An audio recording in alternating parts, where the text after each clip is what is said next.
Hello बच्चों, आइए इस प्रश्न को पढ़ते हैं। एक कार में 1 मीटर लंबा एरियल लगा हुआ है।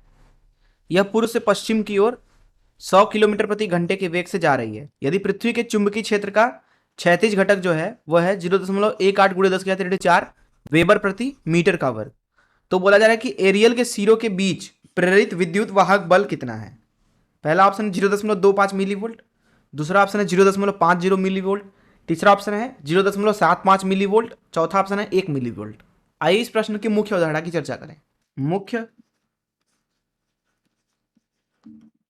अवधारणा देखिए, मान लीजिए किसी जगह पे चुंबकीय क्षेत्र कुछ इस तरीके से है, कुछ इस तरीके से,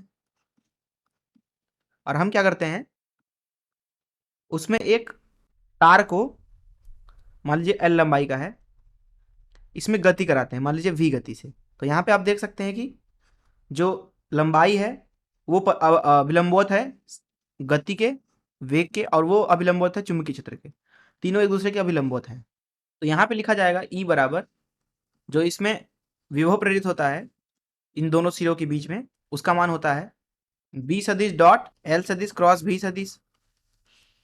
केवल परिमाण अगर लिखें तो ई का परिमाण लिखा जाएगा यहाँ पर इस स्थिति में बी एल वी।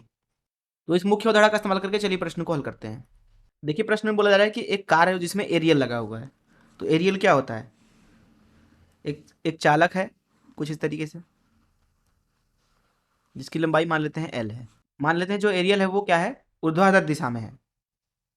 तो इस अवस्था में मान लेते हैं जो गाड़ी है वो इस तरीके से अगर जा रही है, मान लीजिए वी वेग से, तो क्षैतिज चुंबकीय क्षेत्र जो है पृथ्वी का वो कुछ इस तरीके से बनाया जाएगा, एरियल के अभिलंबवत, कुछ इस तरीके से।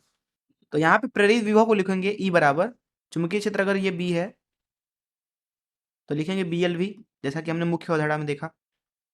तो ई का मान लिखा जाएगा ई बराबर, बी का मान यहाँ पे प्रश्न में दिया गया है 0.18 × 10⁴ वेबर प्रति मीटर का वर्ग। 0.18 × 10⁴ वेबर प्रति मीटर वर्ग जो होता है वो SI मात्रक है। एल का मान दिया गया है 1 मीटर, तो 1 मीटर लिख लिया, गुणे वी दिया गया है यहाँ पे 100 किलोमीटर प्रति घंटा, तो इसको SI मात्रक में बदलना पड़ेगा। 100 किलोमीटर को मीटर में बदलने के लिए 10⁻³ से गुणा कर दिया, और घंटा को सेकंड में बदलने के लिए 60 × 60 से भाग लगा दिया।